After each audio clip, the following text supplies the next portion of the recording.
right, thank you so much for joining us this evening for our Guardianship and Other Alternatives workshop. I'm Christy Childs with the Arc of Grace Harbor. And joining us this evening to talk about guardianships is local attorney James Brown of Phillips Krause and Brown.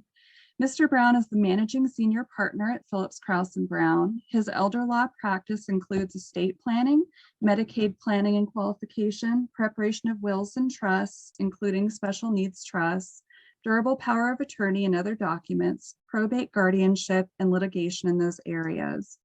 Mr. Brown has practiced elder law since 1979. He is a frequent speaker at continuing education programs for lawyers, as well as community education programs about the law, like tonight. Mr. Brown serves as a professional guardian for a number of severely incapacitated persons and as a member of a trust advisory committee for other individuals. Individuals and trust departments frequently consult Mr. Brown on questions regarding guardianship issues and guardianship litigation. Mr. Brown also serves on the Ethics Committee for Grace Harbor Community Hospital, where he often answers elder law, end of life, guardianship, and informed consent questions by healthcare providers, and participates in ethics conferences regarding current patients. We're so glad to have you with us. Thank you so much for agreeing to present this information to us this evening, Mr. Brown. Well, thanks so much, Christy. I'm happy to do that. I appreciate you folks joining and whoever might be watching this in the future. So tonight we are going to talk about guardianships. And as part of that, what would this presentation be without a disclaimer? So just to make sure we understand, I'm not giving legal advice tonight or by way of this presentation if it's seen in the future. So be careful not to think that because you've heard me talk about some part of this very complex process of guardianship, especially under the new law and the new rules we'll talk about tonight, don't think that you necessarily understand what's going on without the help of an attorney who practices in this area. So, in a nutshell, we have a new guardianship law in the state of Washington based primarily on the Uniform Guardianship Act that the Uniform Laws Committee for the American Bar Association has come up with. And I owe a deep debt of gratitude to a whole lot of other people, and I've listed them here, but many people have been trying to assist and help in understanding and help folks who are in the guardianship process now understand these changes. So tonight I'm going to talk about the guardianship concepts that have pertained for a long time in the state of Washington, and especially how this act came to be adopted and the fact that it is adopted and enacted right now. We'll also talk about some alternatives to guardianship. Now, we may have different ideas about what a guardian is. Sometimes we think we have, we hope we have. I hope I have a guardian angel. Mainly that's my wife, Colleen, who keeps me on track. And as you can tell tonight, I've gotten a little tired. I've been talking for a long time today, so if I have pauses when I speak, or if it takes me a while to search for words, that's nothing new for me. Unfortunately, it takes a while for me to get started in the morning, and then by the time I get to 6 o'clock, there's not much left of me. But what there is of me, I'll share. Besides a guardian angel, maybe we need a superpower, but my real guardian is my German Shepherd, and Apollo takes care of a lot of things. That's actually not Apollo. Apollo looks much more friendly almost all the time, but if somebody were to do something naughty to one of us, he would help us. So those aren't guardians, and that's not what a guardianship is. A guardianship is a court process where we appoint a fiduciary, somebody with a duty, and it's critical for folks to recall and remember at all times that if you are a guardian or now a conservator, you have a duty of trust to the court and to the people that you are assisting. Guardianship has to be instituted when there are people who cannot make sound decisions about their own body, about medical needs or desires. They're unable to make sound decisions about their property, or if they have become susceptible to undue influence and fraud. Also, guardians take away individual rights, and guardianships remove rights, sometimes critical rights that folks would enjoy if there were no guardianship. It's almost akin to what happens when somebody commits a crime and their rights as a citizen are taken away.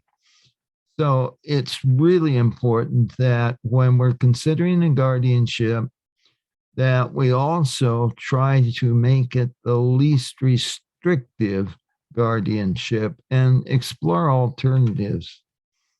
Now, a crucial change in our guardianship law was that it also took away all those parts of the statutes that pertained to non-parental custody.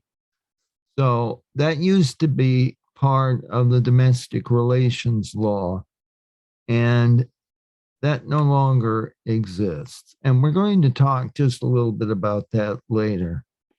Well, why would there be a guardianship? Well, if somebody can't safely manage themselves and they do things that are going to expose them to undue risk, or if they cannot take care of their property, and if they have not done any pre-planning, there are ways to avoid guardianship. And if I get that far tonight, we'll talk a little bit about some of those ways. But guardianships are expensive and they can be extremely emotional. And if you made no pre-planning, like a durable power of attorney, a properly drafted power of attorney, then you may require a guardianship yourselves. So it's important that you do that planning for yourselves to avoid having to become part of this new and much more complex process than it was before the first of this year for adults. Why would a child need a guardianship? Well, you might have a disabled child and there is no effective parent or immediate non-parent who can make decisions and healthcare, financial decisions and healthcare decisions. And disabled adults, those with special needs, or if a child, person under 18, is going to school, if they are disabled once they reach age 18, schools often will not communicate even with parents about decisions. So they may need to have a guardianship in place for that. Medical science has gotten really good at keeping us alive longer, but not so good at keeping us capable. And we have kinds of dementia like Alzheimer's and simple loss of function as we age, and that can require guardianship if there's been no pre-planning. All kinds of unforeseen events can happen, slip and falls or an auto accident, and you might end up needing a guardianship. Our previous Guardianship Act in Title, well, it was 1188 and 1192. All of those have been revoked. We used to have a somewhat less complex process to appoint a fiduciary and have a hearing and have somebody we called a guardian ad litem come in and help make a decision.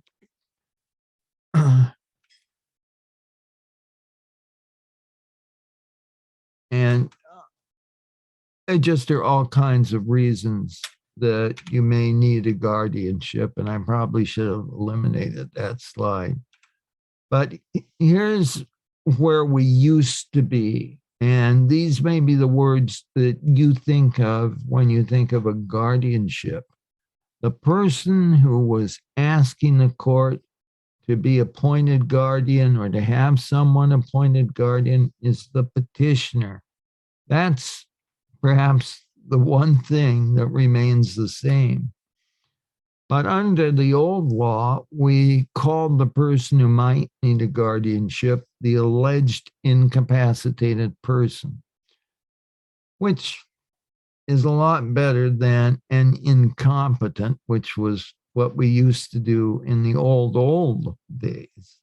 But formerly, we called that person the AIP, or alleged incapacitated person.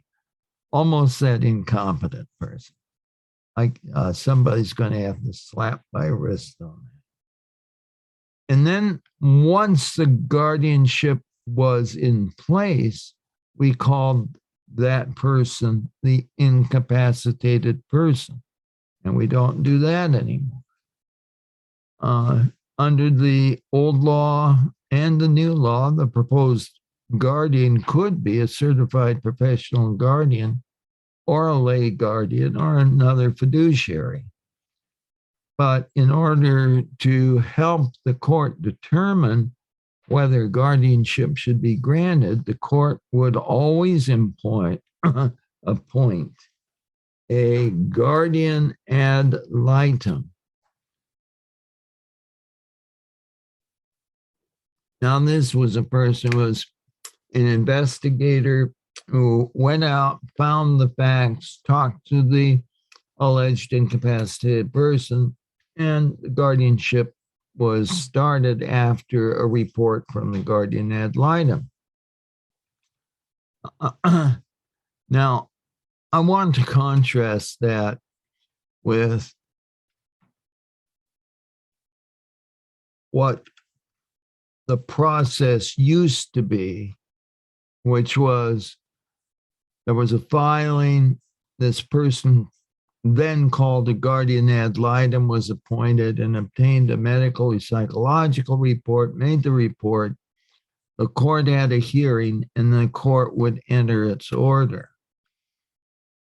And all kinds of rights were listed that could be removed and that the AIP might lose. That all has been repealed, and the Non-Parental Custody Act has been repealed. And now we have guardianships of minors instead of custody actions, and a lot of other changes. And I'll talk about those changes, but the history of how this happened might become important later. So Senator Jamie Peterson is Washington's appointed designee to the National Uniform Acts Committee. After he made his presentation in about 2018, there were a lot of meetings by various stakeholders, including the Washington Academy of Labor Law, Washington Academy of Elder Law Attorneys, the Superior Court Judges Association, and a number of other folks who opposed this new law for lots of reasons. After that process, nevertheless, the Uniform Act in a very limited form was proposed. Maine adopted the act in its current form, but did not adopt the act regarding minors. Washington did and eventually adopted the entire Uniform Guardianship Act. Now, the real name for the act is the Uniform Guardianship, Conservatorship, and Other Protective Arrangements Act. And so a lot of us have started calling it the UGA, but it's the UGA, the Uniform Guardianship Act, as far as we're concerned tonight. Only Washington has adopted the entire act. Only Maine has adopted any other part of it. A lot of other states have tried to adopt it or started to adopt it. And then after consulting with some of us in Washington and some of the folks in Maine, no other state has thought that it would be a useful exercise. And you can read the rest of my presentation about that. A really important part of the new act, though, is its emphasis first on the least restrictive alternative, and then the idea that we should be trying to remove guardianships. Nationally, there's been a movement to eliminate guardianship and to find some other substitute that will fill the needs for helping folks who are unable to help themselves appropriately. But part of our previous act was this statement regarding the intent of the act, that to the maximum reasonable extent, we would meet the needs of incapacitated persons without removing their ability to exercise their personal rights. That can't be done always, but that was and remains the focus of our law, our guardianship law. It was part of the law that was left out. We had the statement that I have here from RCW 1188, but fortunately, after a lot of screaming and kicking, this part of the act was adopted as the intent. It didn't change much else in the act, but at least the intent of the legislature is stated as trying the best we can to not restrict the rights of people who are under a guardianship. And again, you can read in the copy of this presentation all of the things that we talk about in the history. Now we come to changes in what we call stuff under the new act. So we used to say just guardianship, and then you could have a guardianship of the person or a guardianship of the estate. We don't do that under the UGA. Instead, we call a guardianship of an individual and his individual medical personal conduct the guardian of the person. Instead of guardian of the estate, he becomes or she becomes a conservator. Now, with both of these, they are different under the Uniform Act as far as the powers of the guardian or the conservator, the notices that have to be given, and the process of becoming a guardian or a conservator. We no longer have an alleged incapacitated person. So before a guardianship is granted, when somebody is served with a petition for guardianship, they are called the respondent. The petitioner is the person asking for a guardianship. The person who may become subject to a guardianship or a conservatorship is called a respondent. We no longer have guardians ad litem.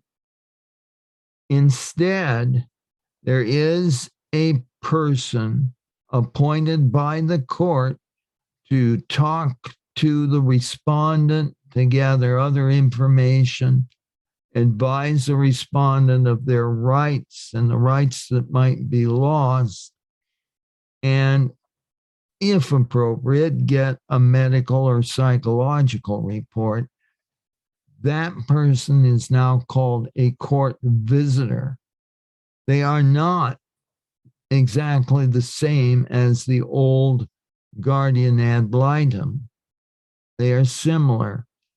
And to make things even more complicated, we do have under the new act somebody called a guardian ad litem.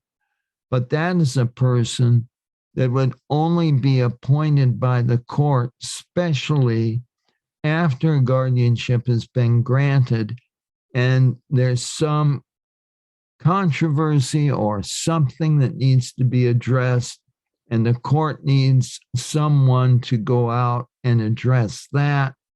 And that person under the new act is a guardian ad litem. So we have a guardian of the person if it's personal, a guardian of the estate if it pertains to property. We have a respondent rather than an alleged incapacitated person. And if necessary, we might have a guardian ad litem, but in most cases, probably not. We also used to have people who might step in if the guardian was unable to do so. We call a standby guardian. Under the Uniform Act, that's no longer required. So under the old law, it was required, but now instead, most of the time, there is somebody called a special agent that the guardian can delegate powers to, some powers, but not all powers. And I should say guardian or conservator now.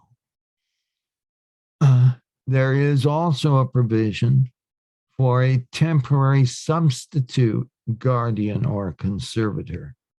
And that's a person who might be appointed for a temporary term not to exceed 6 months if somebody is trying to remove a guardian, or if the court has decided that a guardian is not properly performing the duties of a guardian. Under the old law, we used to have the document that told everyone that the guardian or conservator now, that the guardian had the powers of a guardian, so that folks that the guardian dealt with had to honor that. We now have a new document, supposedly, and I'll tell you why supposedly, called letters of office. So in the statute itself, it refers to letters of office, but there are only a couple of forms that are in the statute itself, but the form for the letters of office is called a letter of guardianship. Now, I would expect it would be called letters of conservatorship if there were property interests at stake, or if both property and personal interests were at stake, that they would call it letters of guardianship and conservatorship. But that's something that's simply not clear. And we've been into this new statute about 6 months, and it's still not clear. So there'll be a requirement for the courts to clarify just what must be done. Under our old law, we had the standby guardian, but that's been eliminated. We also have a new emergency guardian or emergency conservator. And this is something that's a concern for a lot of us. It is supposed to be something where a guardianship or a conservatorship can be established very quickly on an emergency basis. Perhaps somebody is about to commit suicide, and so a guardianship is, or perhaps somebody is about to inappropriately be defrauded of $500,000 or something, and an emergency conservatorship is required. But because it can be taken without notice, no notice at all to the person who would be subject to the guardianship or conservatorship, there is a potential that an unscrupulous proposed guardian or conservator might step in, get a temporary order, and as a result, within those 2 days, be able to defraud or harm or otherwise take advantage of someone. So it's in there. We think the court is going to be very careful. The courts throughout the state will be very careful in looking at any application for an emergency guardianship. But we would rather that there were much stricter rules there.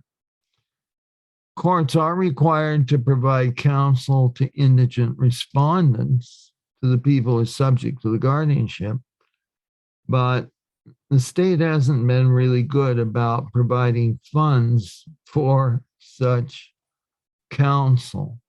And court clerks right now are issuing letters of guardianship, whether it's for a conservatorship or a guardianship and conservatorship, and things are just a little confusing.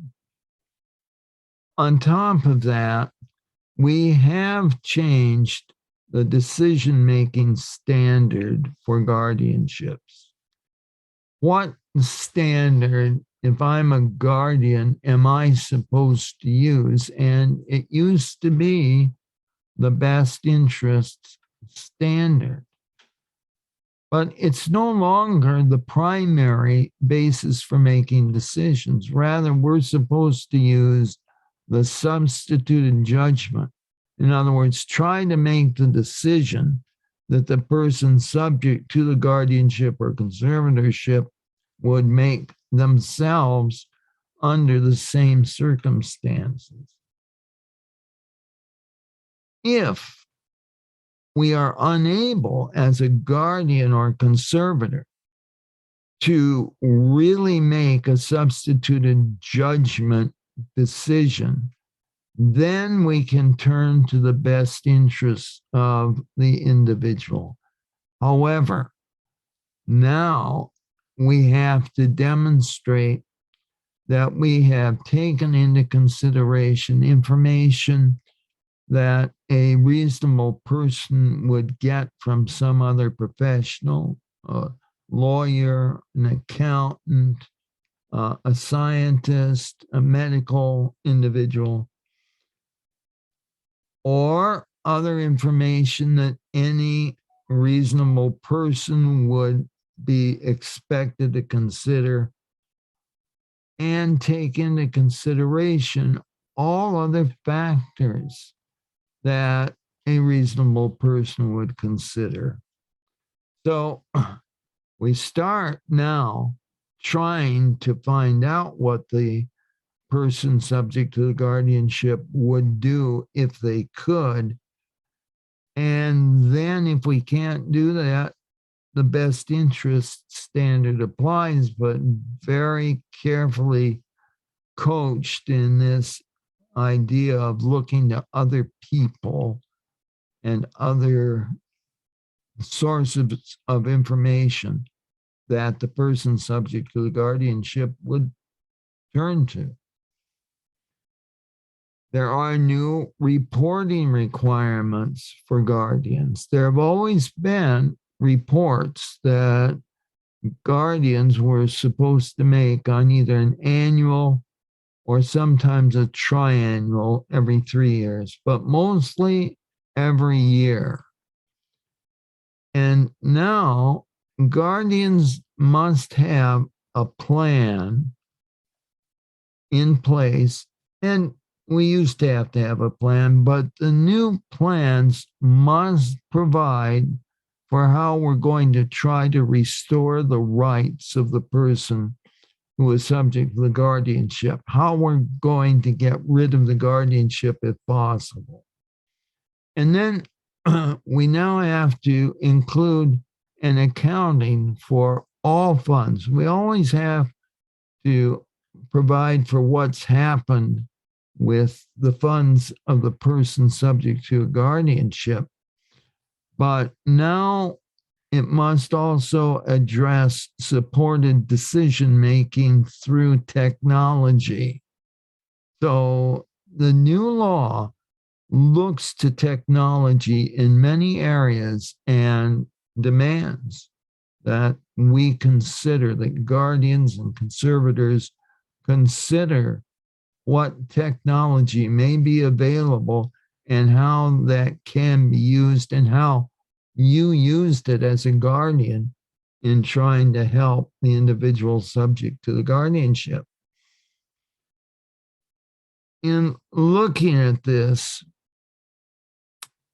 we are required to identify and disclose anything of value that either we receive as a guardian or conservator, or that somebody that we dealt with may have benefited from. If you have a special relationship with a doctor or a provider of medicine or someone who manufactures medical equipment, and you're getting a deal or they're getting work, especially because of that relationship, you have to tell the court, and you have to then demonstrate that no one is getting more than they should, or that the person subject to the guardianship or conservatorship, that they're paying for more than they should because of that special relationship. For conservators, you have to do the same thing as a guardian, but now your plan must include a budget and you have to estimate at least what the total fees and costs are going to be because of the guardianship. So now you have to list all services that you as a conservator provided, include a copy of the most recently approved plan and why you deviated from it if you did. And again, identify anything of value that you got or that someone you dealt with as a guardian or, as a conservator got. And describe any business relationship as a conservator that was benefited because of what you did. So it's kind of the same thing, if I can go back here, that you have to disclose all of this stuff, but just in a different environment. So as guardian, you're taking care of personal needs, and you do have to look at technological assistance. As a conservator, you still have to identify steps that you might take to get rid of the guardianship, but you also have these new special things that you have to state in all your reports. And if you're both a conservator and a guardian, so you're taking care of both property interests and personal interests, you have to disclose all of this stuff. Now we'll move on to the general structure of the Act. So in its first article, it talks about jurisdiction and venue and how you start a guardianship or a conservatorship. Then the second article is specific to minors. The third article is specific to guardianships, what used to be guardian of the person. The fourth article addresses only conservatorships. So that used to be guardianship of the estate, but it separates that out and is a little different from guardians of the person. And then there's a brand new section addressing things that we didn't think of at all under the old Act, and that is other protective arrangements. Under the old Act, if there was a durable power of attorney or some other device in place already, then that would avoid a guardianship. But now we have to look at particular ways, including a new kind of agreement that the person, even though they lack capacity, could enter into in order to have someone help them and not have a guardian.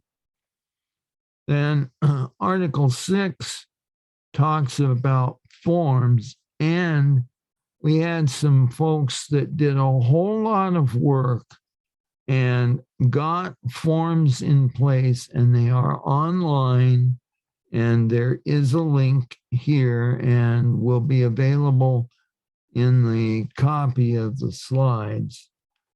I think it's clickable there in that PDF.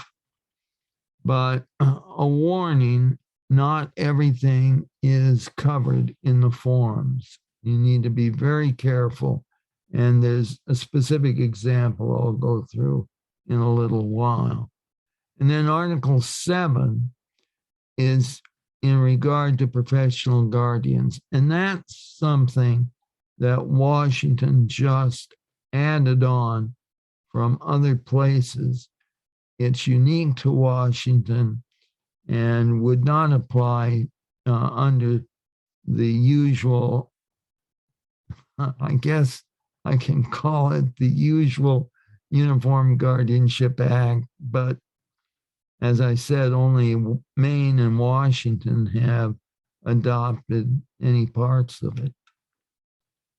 So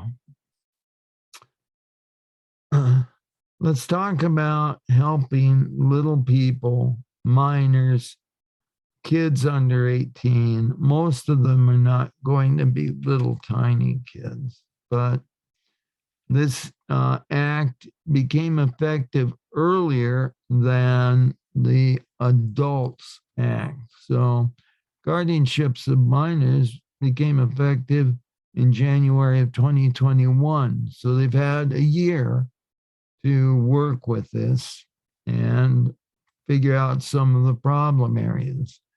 As I said earlier, it has completely repealed the non-parental custody act that we had in this state. And that means that it's also repealed a whole lot of prior law, a lot of case law that was based on the Non-Parental Custody Act. In the past, we didn't have as many guardianships of minors that we're starting to have and will have in the future. So when a child reached 18, it used to be very easy to establish what we called a guardianship if it was necessary, or to have some relative, if there was no parent, have some relative become the parent slash guardian, but under our prior non-parental custody act. So how do you get to be appointed a guardian of a minor? Well, the court will appoint a guardian for a minor only if there is no parent willing to act, and then a guardian who does not act as a parent can be appointed if the appointment is in a minor's best interest. Each parent, if they are available, has to be informed and consent, or it must be a parent whose parental rights have been terminated. And then if there is a clear and convincing reason that no parent is able to act under the current Parental Custody Act, which is back in Title 26, then the court will appoint a guardian for a minor. If there's going to be such a guardianship, there has to be a notice that's served on the minor, on each parent of the minor, on any guardian or non-parental custody agent, and any other person that the court thinks ought to be served.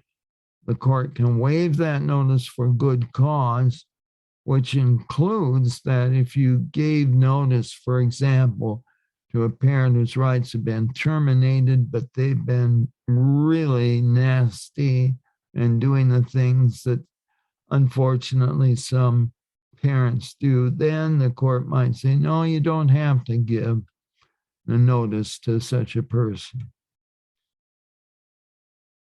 And even after going through the notice requirements, the court might not grant a petition for a minor if notice to other people has not been given, and you might have to start over with the notice requirements.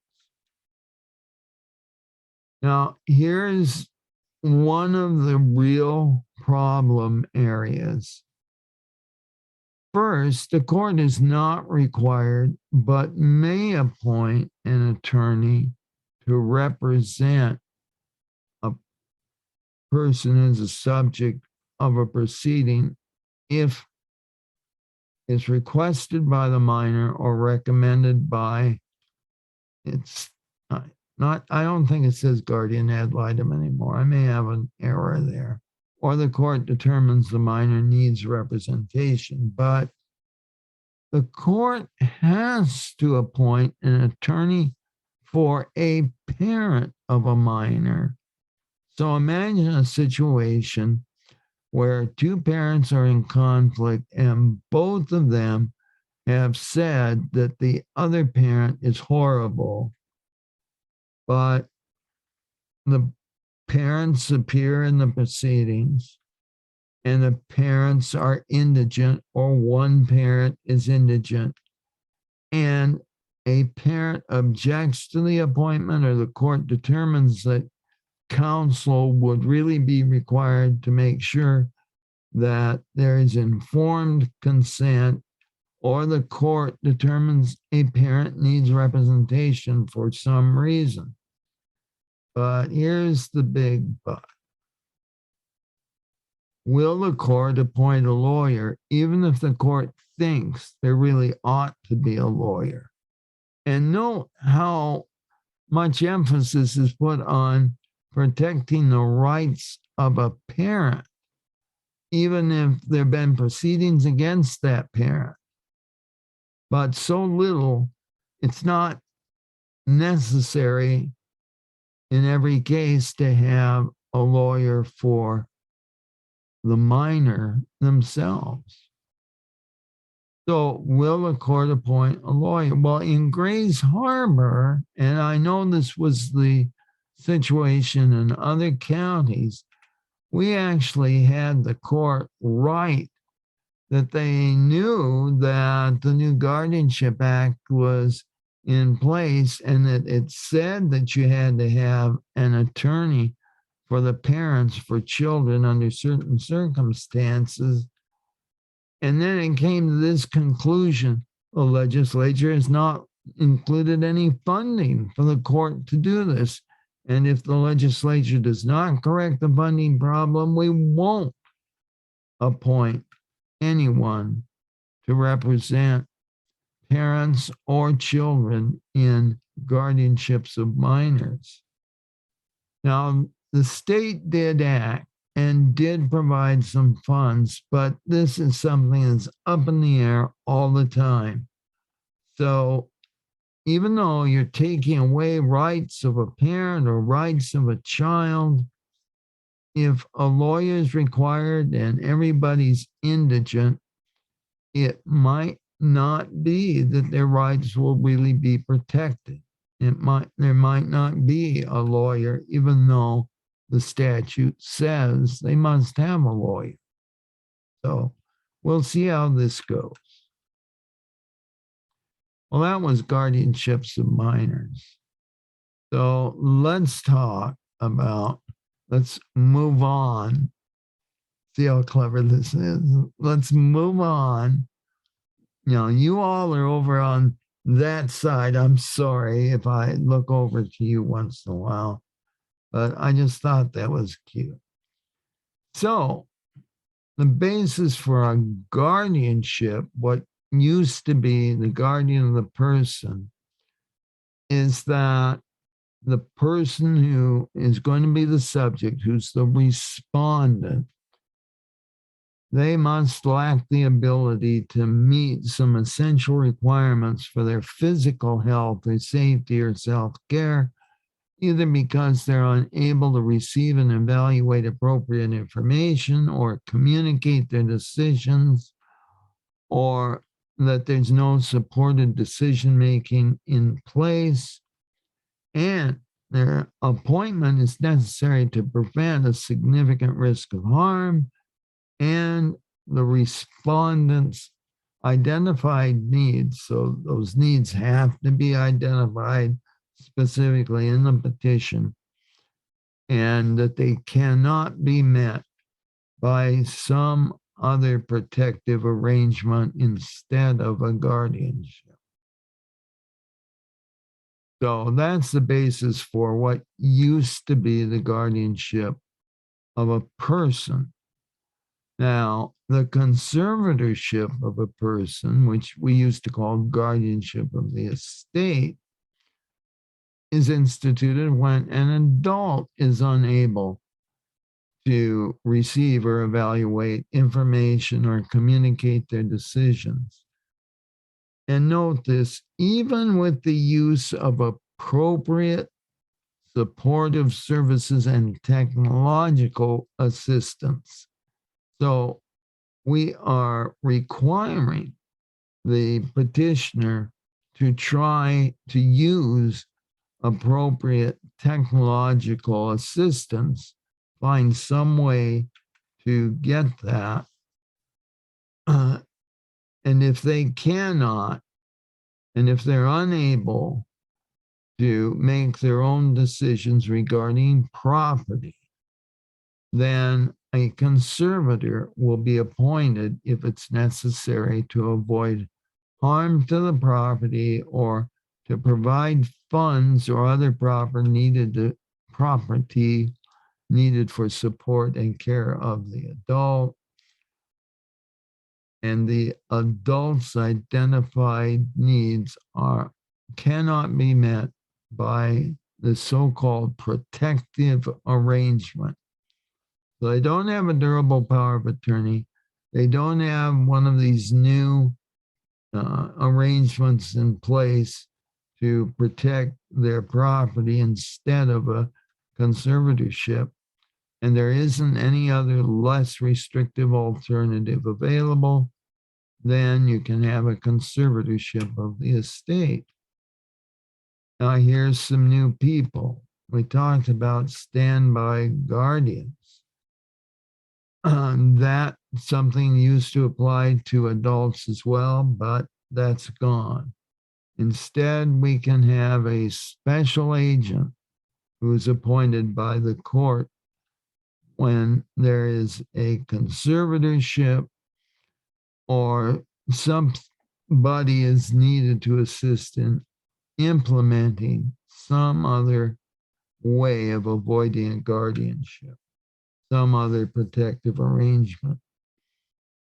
The statutes don't define the qualifications of special agents or their duties. It does not appear they need a bond. There's no real description of how they could be held liable if they do something bad. So you need to be careful if there's going to be someone else appointed by the court as an agent to take care of things. There should be a special, very descriptive order outlining the duties and things that a special agent cannot do. So X is appointed special agent and shall do Y and Z and shall not do A and B, something like that. There are additional people and court officials. So there can be a temporary substitute guardian or a temporary substitute conservator under the new law. They can be appointed for a term of office not to exceed 6 months and primarily appointed if there is a motion to remove a guardian. The court could also find the guardians not doing what they should do. And then you can have a successor guardian and a successor conservator. But these folks are not initially appointed. They're appointed when a designated event occurs. So they can be subject to appointment if the guardian dies or if the guardian is temporarily unavailable. But usually it's not because of a temporary event. And usually, as far as I can tell, the successor, guardian, or conservator would be permanently appointed in place of the previous guardian or conservator. The statute also defines what a least or less restrictive alternative is, and the guardianship is to address these least restrictive alternatives which take away or restrict fewer rights of the person who's subject to the guardianship or the conservatorship. And again, it specifies that you have to look at supported decision making and technological assistance. And what appropriate technological assistance in making decisions is will have to be guided by the particular person whose rights are being restricted, as well as the abilities of the potential guardian. We can have guardians that lack speech or hearing or have other difficulties that don't restrict their decision making. So I believe this is going to work both ways because we do want to preserve family relationships. I think this isn't in the statute, just personal opinions about this act, but I don't think that we want to destroy families. And if somebody needs a guardian and the best person to be a guardian can't hear or can't speak, nevertheless, there are things that can be done, just as for someone who we think needs a guardianship, if we can find out what they want by helping them with alternatives to physical speech or physical hearing, that all needs to be addressed.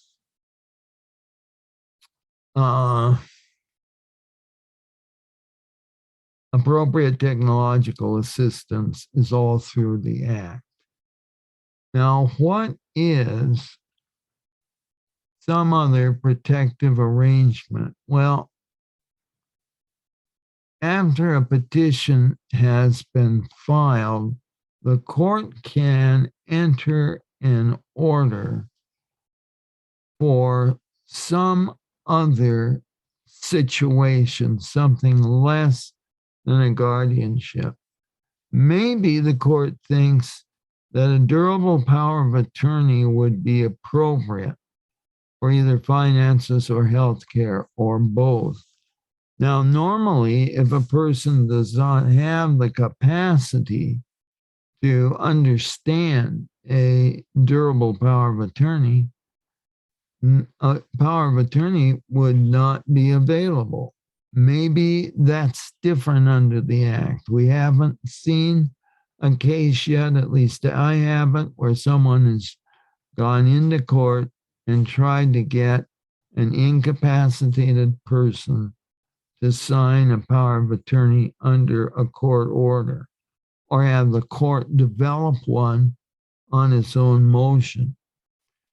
There are representative payees, especially in the Social Security arena, and now the statute talks specifically about the potential for representative payee as a substitute for a guardian, especially for a conservatorship, or employing somebody. Perhaps it's a caregiver, perhaps it's somebody with special knowledge and experience who can act to meet limited needs without there being a guardianship. But bear in mind that this other protective arrangements is all after there's been a petition, and then there has to be a court order that establishes what that other protective arrangement would be.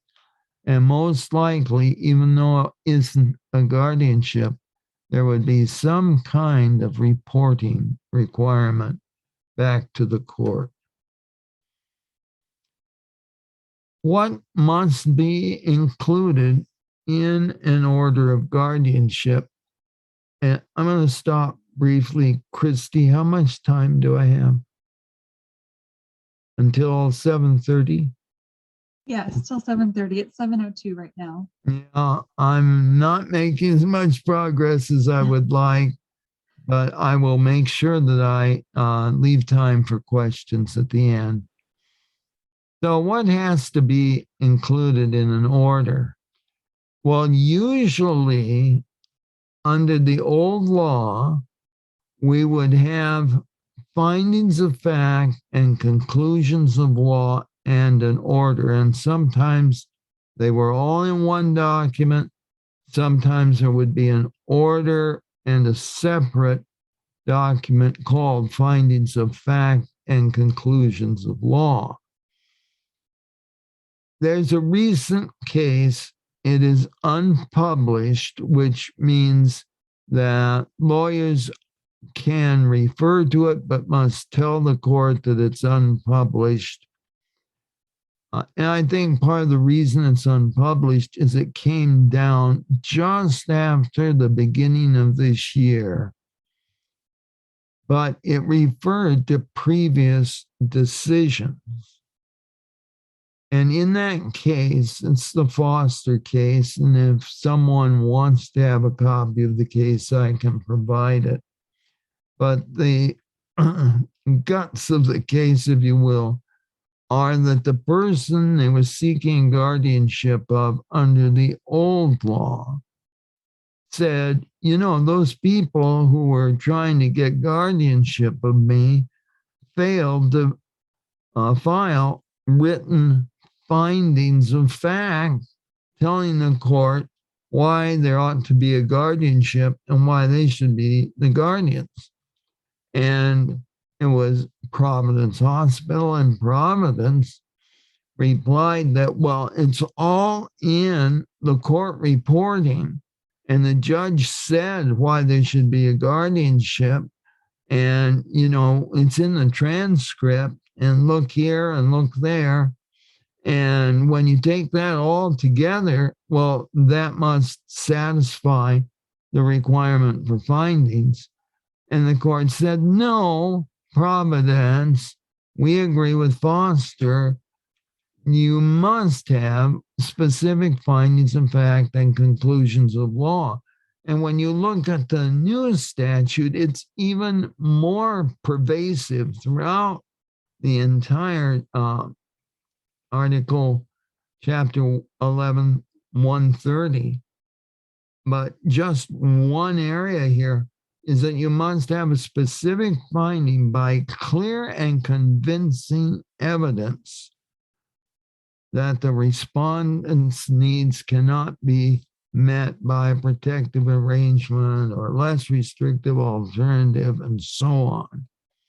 So under the new act, it's even more important that we have those findings.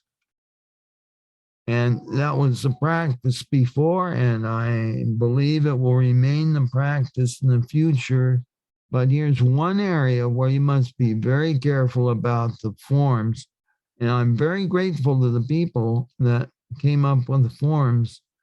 But here's just one area where the forms are not as helpful as they could be, because they do not provide for findings and conclusions of law as I think should be entered. And so, you know, lots of guardianships will probably go through without the appropriate findings. But if someone objects, I expect that the appellate courts will reverse. So just a warning about the forms. They look at them as templates and not as forms. So how do you avoid a guardianship? Well, consider how to provide the highest quality of life. If a child's turning 18 and they have enough capacity, try to get a durable power of attorney for finances or health care. If someone is disabled, get a representative payee. For minors, there's a very useful thing called ABLE accounts. Forgive me for speeding through this, but you could transfer assets of a disabled child or someone else to a protective special needs trust. If someone is an adult and has the capacity to make a legal document, even though they are disabled, a special needs trust can be very helpful in allowing them to qualify for Medicaid and other public benefits. In Washington, we call Medicaid Apple Health now. If you have a child who is disabled, you should have a will that contains a special needs trust for the disabled child so they can get those benefits. And make sure that whoever you're dealing with or whoever's going to deal with the child, if possible, has a durable power of attorney. We do have a new Power of Attorney Act as of January of 2017. Maybe I should stop calling it the new Power of Attorney Act, but make sure that if you do that, you don't rely on some form of the internet. It's important that you have a capable lawyer draw it, make sure that it's properly notarized. In our office, we think it ought to be notarized and witnessed by two people. The notarization is more important than the witnesses. It should have the official, if you will, durable language to make sure that it will survive any incapacity of the person who's giving it. We call that person the principal. And have a lawyer do this for you. For Social Security benefits, they have a specific representative payee program, and you can deal directly with Social Security to do that. The agency, this Social Security agency, will appoint a suitable representative, often a parent of a disabled child, or a spouse, or a brother or sister, or even a friend. They give first choice, of course, to family members. If you are a representative payee, you will probably have to complete an annual report. And I shouldn't say probably, it's just that sometimes Social Security doesn't send out the request for the report, but the onus is on the payee to keep accurate records, making sure that they know exactly what of the money has been spent.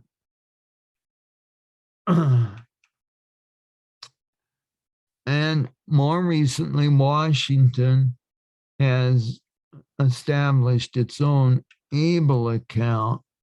So if somebody has a disability that started before they were 26 years of age and they're a legal citizen or resident of the state of Washington, then you need to confirm that either they are eligible for SSI or SSDI, or that they are blind or can provide a signed diagnosis by a licensed physician that they are disabled and the disability started before age 26.